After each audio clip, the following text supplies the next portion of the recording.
Okay, good evening, everyone, and thanks for joining us. Thank you for coming a little early with the schedule change, and we're gonna try to be out of here by 6:35 ish, something like that. We're gonna keep it a little shorter, that I could get to the Epstein dinner with enough time to make sure. I need to get from the shmorg. I need to eat something, right? That's like, come on, what else is the dinner for, right? Just, right, of course. Okay, so this week's parsha is Parshas Bamidbar. Right, the beginning of not only is it the first parsha in Sefer Bamidbar, but it's also called Parshas Bamidbar. Right, I'm not gonna, I don't want to get into this, but just a point that just a point of something to think about. Right, every parsha, the first parsha of every sefer is the same name as the sefer: Bereshis, Shemos, Vayikra, Bamidbar, and Devarim. Right? It's interesting that the name of the parsha, the first parsha, is also that sefer, which has to do with what that sefer represents and what there's a lot to talk about, but that's not what we're gonna. It's not what we're gonna get into. So I want to talk about two main things. One I'm just going to allude to because I'm going to talk about this on Shabbos a little bit, right? But I'm just going to allude to it, and then two other main things, and then we'll see how much time we have. So the parsha starts off by saying, "Vayidaber Hashem Moshe b'midbar Sinai ba'omor be'echad lachodesh hasheni b'sana hasheni zetzeis me'eretz Mitzrayim lemor." And God spoke to Moshe in the desert of Sinai, right, from the Ohel Moed on the first of this, the first of the month, first of the second month, right? B'shana Hasheni is the second year, right, of when the Jewish people went out of Mitzrayim. So as we did last time, when the Torah adds a little more to what it typically speaks about, right? That means to say, right, that the Torah is trying to teach us something. The Torah is trying to elaborate something over here. And the question is why, and Rashi speaks about this, right? Why does, and Mefarshim definitely speak about this, right? Why does the Torah tell us that Hashem spoke to Moshe b'midbar Sinai at Mount Sinai? Right? What's the purpose of saying that he spoke to? Of course, where else did he speak to us? Hashem told Moshe all the mitzvot, right, on Har Sinai. They were Midbar Sinai, right? So this is not Har Sinai, but Midbar Sinai. I'm going to correct myself, right? But where else were they? They were in the Sinai desert for 40 years. I mean, come on. Like, okay, so this is the second year, but that's where they were. The Sinai desert, it's in between Egypt and Israel, of modern Israel, Eretz Yisrael, right? And so they were traveling there. So where else were they? If they were, camped by Har Sinai, so they're in the Midbar Sinai. So why is the Torah telling us the geographic of where Moshe was at the time that Hashem spoke to Moshe? We're on page 726, right? When the Torah what's the purpose of telling us? Remember last week we asked, right, why does the Torah tell us that he gave the mitzvah of Shemitah on Har Sinai, right? What's the purpose? So a similar question, what's the purpose? So the commentaries elaborate on this, and we're gonna talk about this more on Shabbos, Hashem. So I wanna talk more about this on Shabbos, but the commentaries tell us that there's a connection to the idea of a midbar, of a desert, to receiving the Torah. There's a connection to that, right? As we know, the Torah was given in the desert, right? And the Torah over here tells us specifically, right? It was the second year, the second of the Chodesh Hasheni, the first of the second month, right? When is that, right? Iyar, very good. Iyar, right? So that's in between. There's Nisan, Iyar, Sivan, right? So it's sort of in between, right? It's after the receiving of the Torah, but it's in between. And so there's a significant thing over here, and I'm not gonna expand on this over here, but we're gonna talk about this on Shabbos. But there's a connection to the idea of the Torah being given in the desert, in the Midbar, and that's why it says over here that God spoke to Moshe in Midbar Sinai, in the Midbar Sinai, in the desert of Sinai, right? To tell us that that's where Hashem spoke to Moshe, that's where the Torah was given, a connection to the desert. If you remember last week, I threw out a question, which I'm sure you all have the answer. We just don't have time now to go through it, so I want to ask you guys. right? But we asked a question, something fascinating, and we're going to connect to this on Shabbos too, right? That Parshas Bamidbar always falls out before Shavuos, and always. That's why last week we had a double parsha. Other years where it's sort of spread out, we won't have a double parsha because we want to make sure that Bamidbar is always before Shavuos. Right? Why? Why does Parshas Bamidbar have to be before Shavuos? What is the purpose of that? Why did the rabbis orchestrate it that Parshas Bamidbar is always before Shavuos? And it ties into the same idea that before the receiving of the Torah, we have to learn lessons from the idea of Parshas Bamidbar, which we're going to learn one of those lessons soon. Right? But there's also a deeper connection to the Midbar, and that's really why the book is called Bamidbar. Right? There's lessons that we learn from locations.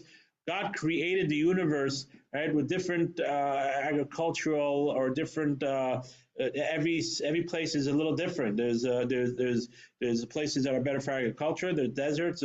There's ice sculptures. There's cold weather, hot weather, right? The Mediterranean. There's swamplands. There's forests, and there's so many different things. Right? And one of the reasons why Hashem created all these different types of things is because there's really lessons to learn from creation also. When Hashem created the world, there's lessons to learn from it. And that what Hashem gave the Torah in the desert, right? And not waited until they came in the land of Israel, because don't forget, originally the plan was to go directly into the land of Israel. It's only because they sinned that they had the 40 years, but the original plan was to go straight. And Hashem could have made them go, not even 2 years. They could have, traveled 49 days to Har Sinai, another maybe 49 days. It's not that long, another half a year, right, to get to Eretz Yisrael, and you could have given them the Torah in Eretz Yisrael. Why didn't you give them the Torah in Eretz Yisrael?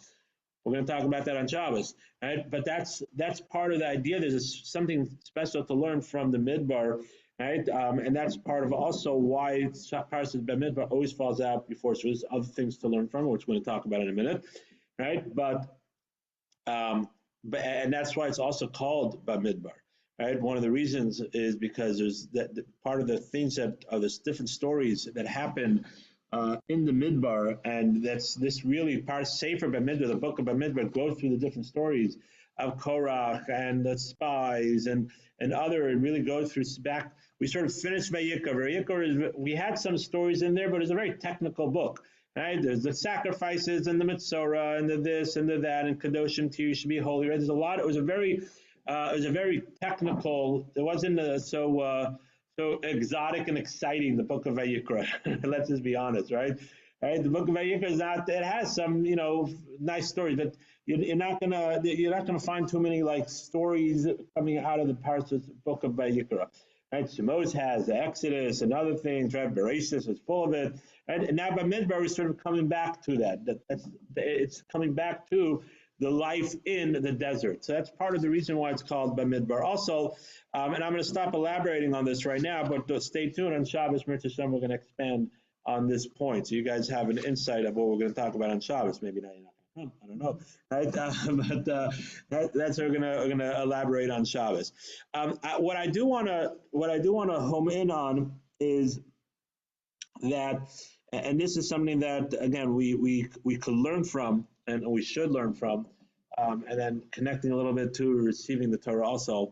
What's going on over here? It says Se'u esros b'nei Yisrael. The next verse, it says Se'u, right? Lift up. Right, that's a Se'u esros b'nei Yisrael. So the English translate take a census, which is really take a census of what the Jewish people are, the numbers of the Jewish people. But the word Se'u really means to lift up. Right, that's what Se'u. Right, Se'u sha'arim rasechem, lift up the gates. Right, that Se'u means to lift up. It's ros b'nei Yisrael, l'misbachosam, to their families, the base avosam, from their father's house. The mispar shemos kol zachar l'gugulosam. Right, for every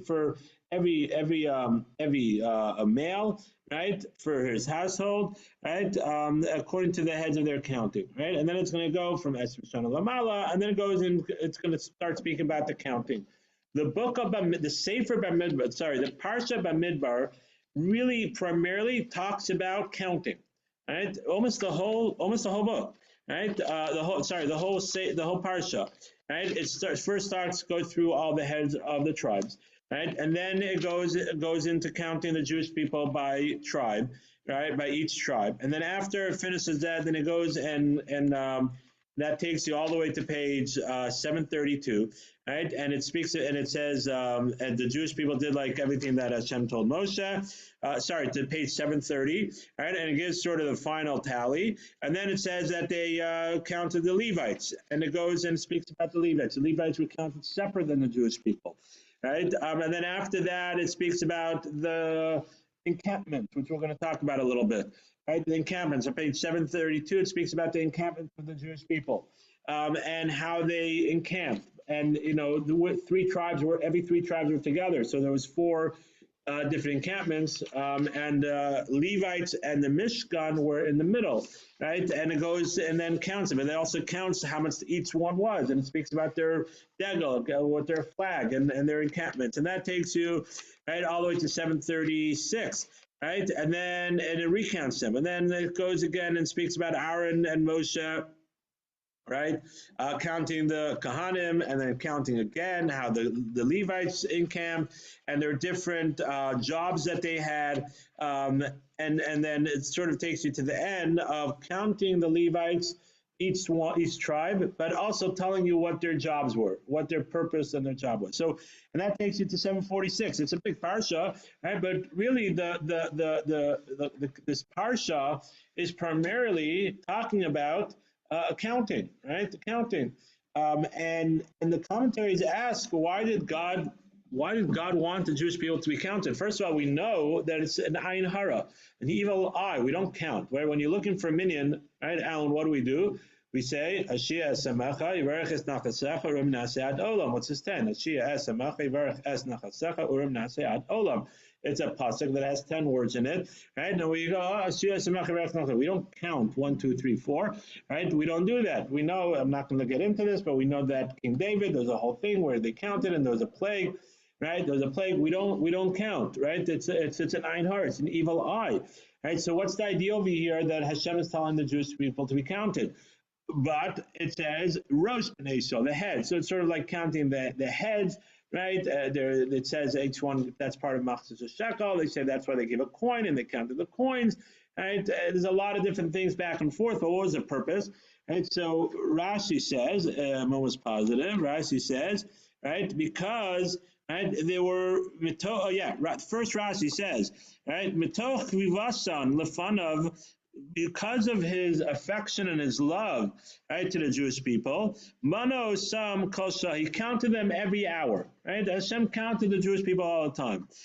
So Yatzim Mitzrayim, when they left Mitzrayim, he counted them. Because Naflu be'egel, when some of them died at the Egel, the sin of the Egel, he counted them. Mana liyadam and Isarim, right? Because Shabbat l'sharis l'shchina aleim, when he came to give the divine presence on them, which is going on now, Mana, he counted them, and that's the second of Nisan was Hukam Mishkan. We know that the second of Nisan Hukam Mishkan and Be'echa Be'ir Manam, right? In the first of Iyar, right? He counted them, and that's what we're talking about. Be'echad l'chodesh hasheni, the first of the second month. Right, he counted them again, right? Because that's sort of when the Mishkan was built, and it's a month later, and then he counted them. So the purpose of the counting, right? Hashem counted the Jewish people again to show his love. It's like you have someone that has something that's really important to them. They constantly count it and make sure they have everything, right? If their stocks, they check their stocks every day to make sure that is it going up or is it going down? Do they lose any of the stocks? Right? If it's something more important, their gold or their a kid of baseball cards, or even an adult, their expensive baseball cards, right? You count it, you look it over. Something that's important to you, something that you love, something that you cherish, you check all the time. You look at the people that love paintings. They walk around their house to make sure it's all, it's not tilted and it's not dusty or whatever it is. There's a concept of looking out for something that you love. And when Hashem was counting the Jewish people again over here, he's telling us that he loves us. Right? He loves us. Hashem loves each one of us. and he wanted to make sure, he wanted to see us again. He wants, of course, Hashem sees us all the time. I mean, he wanted to count us again, from his affection and his love. And I think this gives us really something really important to reflect on and to think about. And as I mentioned, Bamidbar always falls out before Shavuos. Right? As we're going into the holiday of Shavuos, right? The Yom Tov we receive the Torah, the gift that Hashem gave us, and we have to remember that even though sometimes we could think, right, that the Torah, and we've talked about this before, right? The Torah is a burden, right? The Torah is a burden, right? What do you mean it's a gift? It's a burden. If I didn't have the Torah, I would be able to have my cheeseburger, right? If I didn't have the Torah, I'd be able to, just eat out in any restaurant. When when I'm flying in the airport, I was just last week, I was flying, right? And, I got to the airport a little early because my flight was early and whatever it is. And I'm walking around and, okay, LaGuardia has some kosher food actually, but I had no path to go to the place that has it. Right? It would have been so easy. Everybody's just sitting around, going in Torah, getting a food. It's easy, right? So the Torah makes life easier for me. It's a gift, right? It makes it more harder, right? And we have to remind ourselves that someone that loves someone doesn't do something to make it harder for them. Right, as parents, right, and as people that have gone through life, right, we understand that even though sometimes it seems like it's, really, if you love me, you wouldn't do that, right? If you love me, you wouldn't take away my Nintendo, right? If you love me, right, you wouldn't ground me, right? You wouldn't take away the keys to the car, right? That's right. Kids always say, probably said that to my parents too, right? Right? If you love me, you wouldn't do this. No, because we love you, right? And it was always so irritating when my parents said it to me, and it's sure my kids are irritated when I tell them this. No, because I love you, that's why I'm doing this, right? Because I want you to grow and I want you to change, right? And the Torah over here is reinforcing, right before we go to receiving the Torah, this wonderful gift that Hashem gave us, right? The Torah is reinforcing, look, Hashem counts you all the time. He's counting you again, right? And he spends a whole parsha, right, and counting the Jewish people. Why? Because Hashem loves you. And Hashem loved each one of us. He created each one of us. He loves each one. He's our Father and He's our King. He loves each one of us. So when we're going to receive the Torah, we have to remember that. Right? That even though it seems, or sometimes it feels like it's, really, like, come on, you could have really, really is like okay, I really can't. I forgot to turn off the light before Shabbos. Now my light, the room in my light is on. I have to go to a different room. Really, I sound like this. Oh, you love me, right? Okay, let's turn it on. Like, what's the big deal, right? No. There's rules, and those rules are there because Hashem loves us. He does, right? And yes, you have to learn them, and you have to grow from them, and you have to realize that each rule and each halacha, it's 613 ways to get closer to Hashem, right? As famously known, it's not 613 commandments. It's 613 ways to get closer to Hashem. Each one of them has a regiment for our spiritual growth, right? That makes us get closer, right, to Hashem. Just like, there's a regiment of dieting and exercise, and really, like, what's the big deal if if I just take that little piece of cake? What's the big deal? Like, really, what's that big little piece of cake going to do for me? No, then my sugar goes up, right? And it's bad for me, right? So really, it's just a little piece. Like, what's the big deal? No, that we can understand. So too, right? As we go into the holiday of Shavuos, we have to reinforce within ourselves and remind ourselves that Hashem loves us. And that's part of the reason why Bamidbar falls out before, is that Hashem counts us. And as Rashi says, because He loves us. So if He loves us, He wouldn't give us something that's bad for us or hard for us. He would only give something that's great for us and something that will make us bigger and better. That's one idea that I want to talk about, that connects, a lesson that we learned from this week's parsha, right? And part connecting it to why it's before Shavuos. The next thing I want to talk about is, let's talk about this, and then if we have time, we'll talk about another thing. Let's turn the page to chapter 2, and I'll tell you what page it is. Chapter 2, verse 2, page 732. So it goes through the counting of the Jewish people, it goes through the counting of the Levites, and it says, V'yidaber Hashem Moshe Aaron. Lamer, God spoke to Moshe and Aaron, saying, I'm just going to throw something out. We're not going to talk about this today. I like throwing out little things that you guys should think about. It's very interesting. Sometimes it says V'yidaber Hashem Moshe. Sometimes it says that Hashem spoke to Moshe. Sometimes it says V'yidaber Hashem Moshe Vel Aaron. Hashem spoke to Moshe and Aaron. Why does it sometimes include Aaron? Why sometimes does it not include Aaron? Of course, there's rhymes and reasons for it, right? And sometimes it has to do with what is being said, right? But that's just something to think about, right? Again, there's nothing that everything that's written in the Torah is a reason for why it's written that way, right? For whatever reason, we're not going to go into it now. Over here, it does say El Aaron Lamar to Aaron also. What does it speak about? Ish al diglo. A man, a household, to his degel, to his flag, right? They should live with, right? And then saviv la'omod yachnu, and they're going to live around the Moed. And so, just to expand on this a little bit, the Jewish people were divided into 12 tribes, right? Then plus the tribe of Levi was separated, and Yosef was divided into two, Manasseh and Ephraim, right? So, and then in their traveling in the desert, they were then divided into degels, into encampments of how they traveled and how they rested, right? And there was a group of three tribes together, right? It says, the pasuk says, right? V'yachnu kedma mizracha, right? The who they rested, right? What's it called again? The kedma is the front, right, in the east. Dagel Machane Yehuda, right? That the leader of that tribe was Yehuda, and there was sort of a head.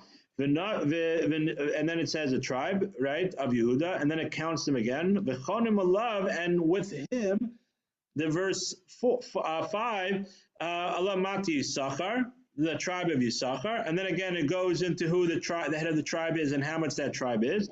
Umat Zvulun, and the head of the tribe of Zvulun, right? And then it goes and speaks about them, and then it calculates all the people together.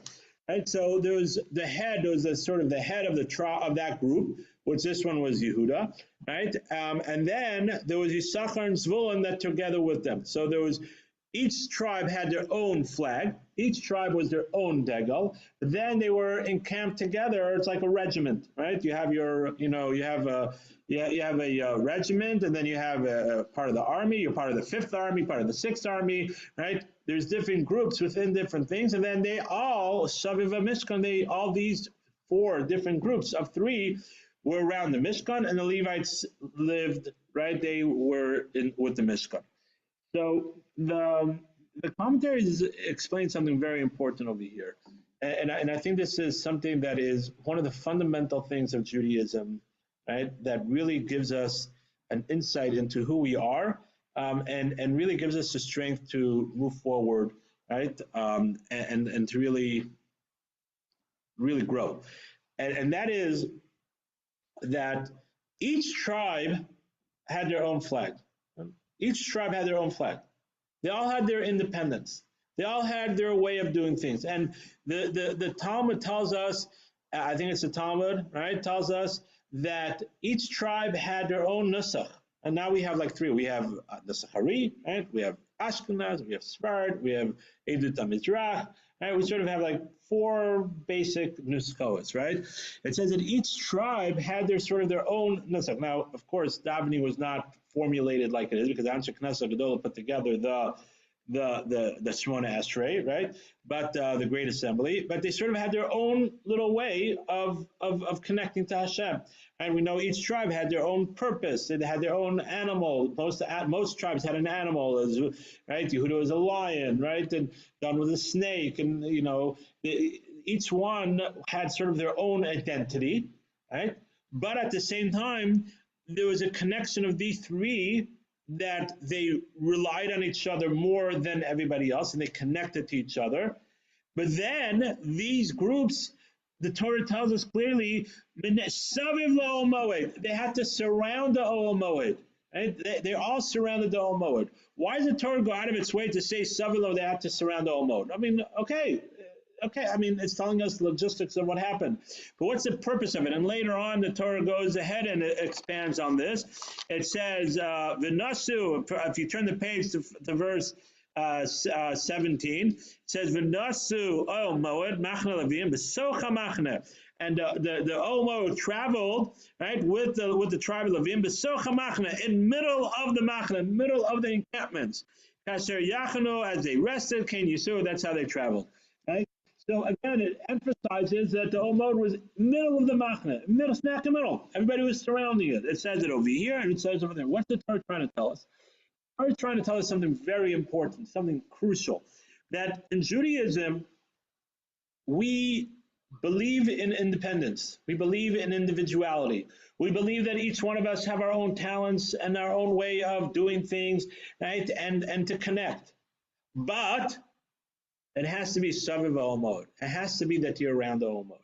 You have to have your cornerstone. You have to have your North Star.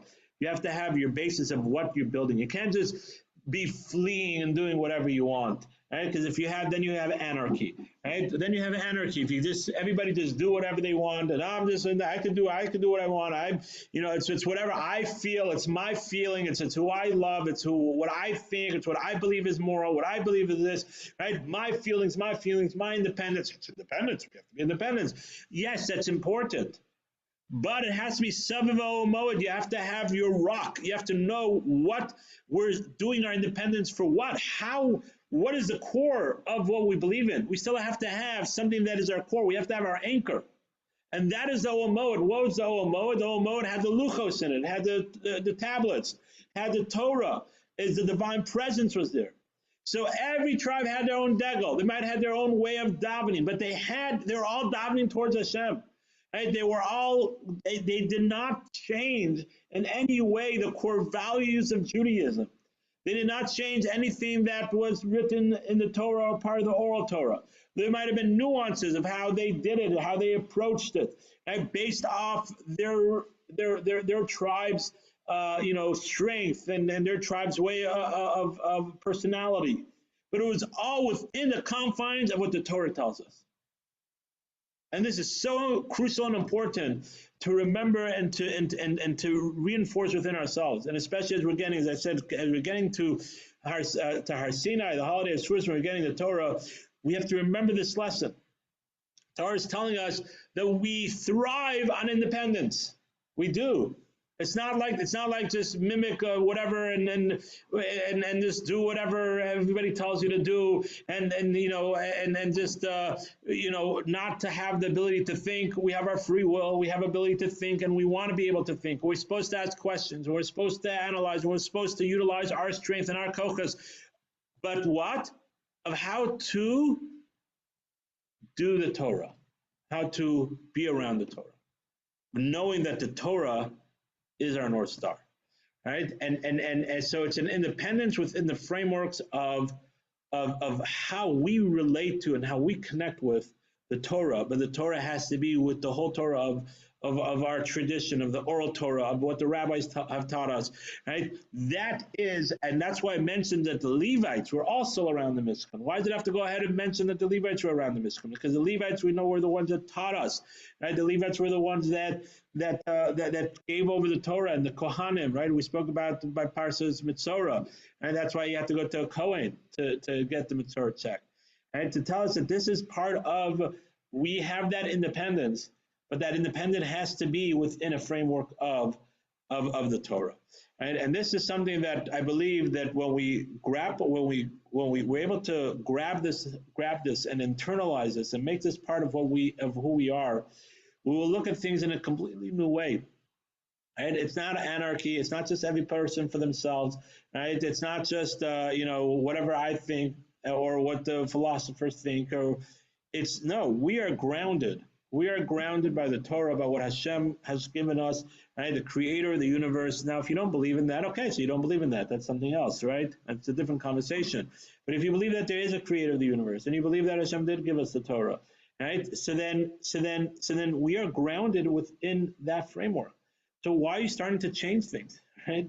There's no clause in the Torah for the lawyers out there, right? There's no clause in the Torah anywhere that says that in 2020 or in 1890 or 1950, right? That some of these laws don't apply, right? Oh, you could change the laws of the Torah. There's no clause in the Torah at all like that, right? It doesn't say that. And God created the Torah, he knew, right? Because there's no concept of time, and he's God. He created the universe. He's beyond the concept of universe. He knew what our challenges would be, and he knew what society would look like nowadays, right? And he knew that there'll be cars, and he knew that there'll be electricity, and he knew that there'll be challenges of what's considered marriage or not marriage. He knew all these challenges, and he still wrote in the Torah that there is no clause that things are going to change because society has changed. There's no clause like that. And so we have to stay steadfast, right, to what the Torah teaches us. But yes, there's still an independence. You say, so where's our independence? Our independence is because we have our own degel. We have our own flag. Right? We have our own flag, and that's why there is Nisachari, and that's why there is customs that the Sephardim have that the Ashkenazim don't have, and vice versa. And that's why there is there are different but they're all nuances. They're all nuances within the framework of some people connect by learning more, some people connect by davening more, some people are connect by being active in chesed, some people connect, but it doesn't mean to say just because I connect to be active in chesed, so now anything that I think of helping someone else, that's fine. There's certain things that you cannot help. That's not considered helping them, right? Helping them to do an avera is not considered helping. Same way, helping someone to rob a bank is not considered helping them. I'll help you. I like helping people. I'm going to help you rob a bank. Right? That's not considered helping. So helping someone to do an avera, it's also not considered helping. That's sometimes hard for us to comprehend that because it's not the law of the land, right? And the law of the land is okays it. That's the law of the Torah. That's part back to revolving around the Torah. So you have a passion of helping someone. You have a passion of learning all day. But yes, there's learning all day, but there's also mitzvahs of chesed and helping other people. Right? So you have to learn how to balance that also. It goes all ways. Right? You can't just decide what you feel is right. Right? That's how we do it, even within the frameworks of the Torah, especially when you're trying to change the Torah. And that's what the commentaries tell us. That's what the Torah is emphasizing over here. That each tribe had their own degel. They all had their own flag. Right? Just like every state has their own flag, right? But at the same time, it was Saviv HaMishkan, right? It was around the Mishkan, and the Mishkan geared everybody of how to act with their independence. And I think that's a tremendous lesson and a tremendous thing to reflect on. And when we realize that we're going to the holiday of Shavuos, so this is part of the gift that Hashem gave us. He gave us the gift that we don't have, that we're not going to have anarchy, that we're not going to lose our way, right? And just whatever we think. We have an anchor. We have an anchor that's anchoring us. We might not necessarily understand it. We might think that it's archaic. We might think that it's old, right? And it's outdated, but it's not. And if we connect to it, right, and we reflect on it, and we learn the reasons behind the Torah, right, and we have an anchor that's holding us back, that's not letting us go and get lost out and see. Oh, I'm independent. I'll just go whatever way I want. That's ridiculous, right? You're with a group of people in a hike and you don't know the trail. Oh, I'm an independent. I'm just going to take my own way on the hike. You'll get lost and you'll die out there. Oh, but I'm going to do my own way. Okay, but this person is a guide. He's been doing it. He knows the trails. He knows the things. There's no cell phone connection, so you're going to get lost. That's not called independence. That's called, sorry to say, stupidity. Right? And that's one of the lessons that the Torah is telling us. And again, around the holiday of Shavuos, it's something important to reflect on, that that's what the holiday of Shavuos is giving us this Mishkan, giving us this Torah that allows us to always make sure that we stay within the confines of the Torah and the Mishkan within our independence. You have a question? Yeah. So when they encamped, they were So they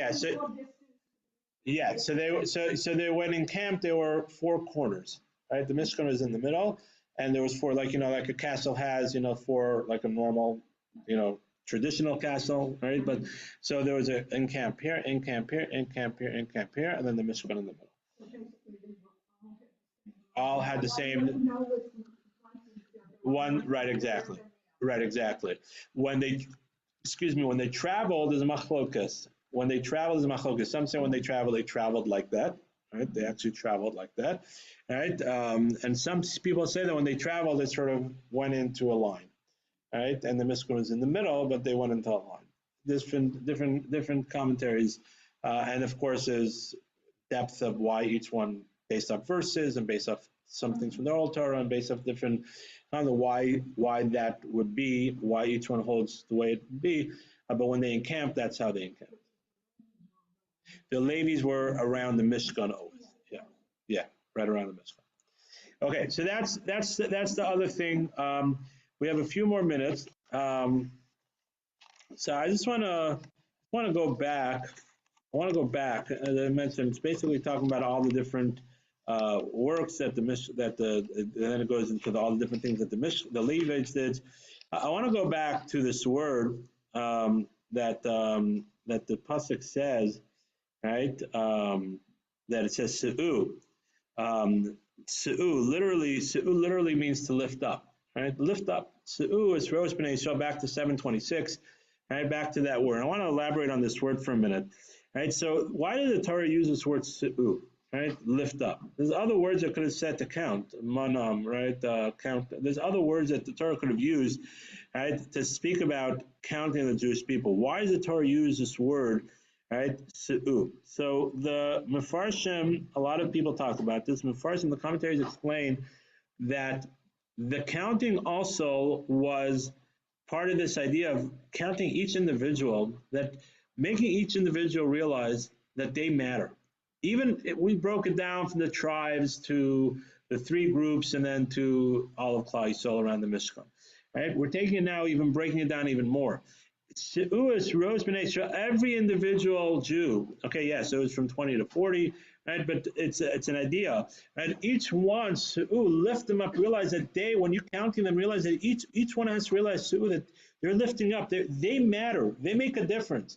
That every Jew, every person makes a difference to the Jewish people, to the world, right, and to Hashem. And that's the most important. Remember, we said the counting was Hashem saying to show us how He loves us. And by Hashem counting each one of us, it's saying that each one of us, it doesn't make a difference how you grew up. It doesn't make a difference what your affiliation now is. It doesn't make a difference if you were affiliated and you left the fold. It doesn't make a difference if you were never affiliated and now you're trying to grow or you haven't grown. Right? Wherever one is holding, right? Hashem counts you. Hashem loves you. And then Se'u, lift yourself up by realizing this, realizing that this idea that Hashem loves us, that in itself should lift us up and say, wow, I want to be closer to Hashem. So how do I do that?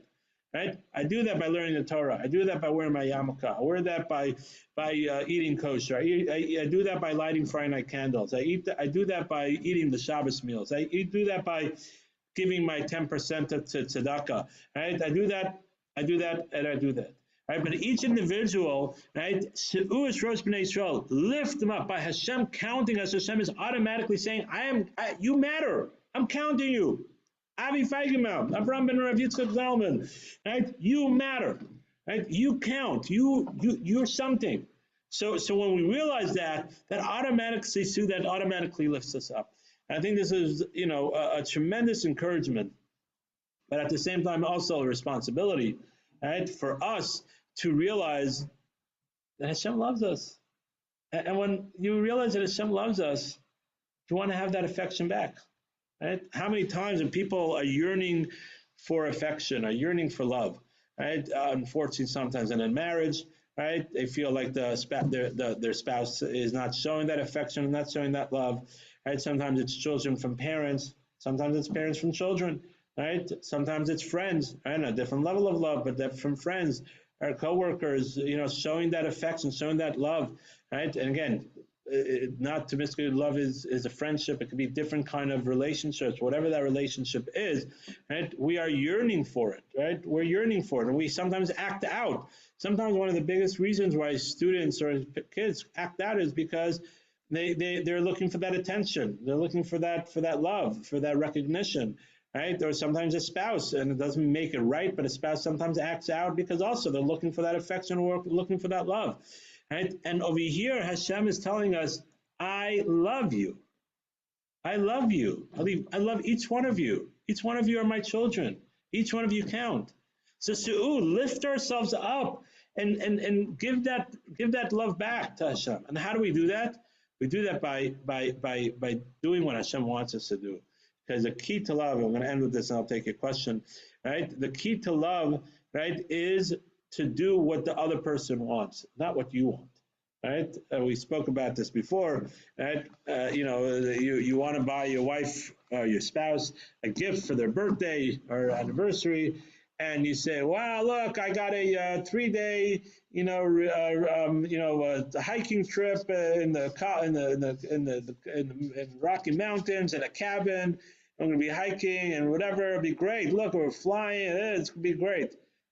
And like she's like, I don't care about that. I want to be on the beach, right? Like I want to be pampered. I want to get a massage. I want to be get my nails done. Whatever it is, right? And you're like so excited, but you didn't get. She could do that for you, but for you, she say, look what I got. I got a 3 day spa resort, blah blah blah, and even though you're gonna hate it, right? But whatever. You'll put on a smile and do it because you're doing it for her, right? That is love. That is how you do it. Love is by doing what the other person wants. And it's the same thing. Hashem is telling us what he wants. Hashem wants us to get closer to him. Hashem gave us the Torah, gave us the guidebook. So we want to build a relationship with Hashem. Start looking up, open up the Torah, open up and say, okay, what could I do? What could I do? Even one small little thing. It's not all or nothing. I'm going to wear my yarmulke more. I'm going to make a blessing on my food. I'm going to keep a little more Shabbos. I'll turn my phone off Friday night. I'm going to turn my phone off the whole Shabbos. Right? It's not all or nothing. It's not all or nothing. It's one step at a time. We're showing that Hashem, you counting us, you love us, you're lifting us up, you recognize us. We want to have that relationship with you also. Thank you all for joining us. Thank you all for joining us. And Mirz Hashem, next week, Mirz Hashem will have class next week because it's Wednesday. And Shavuos is over Tuesday night. And I look forward to seeing you all on Shabbos.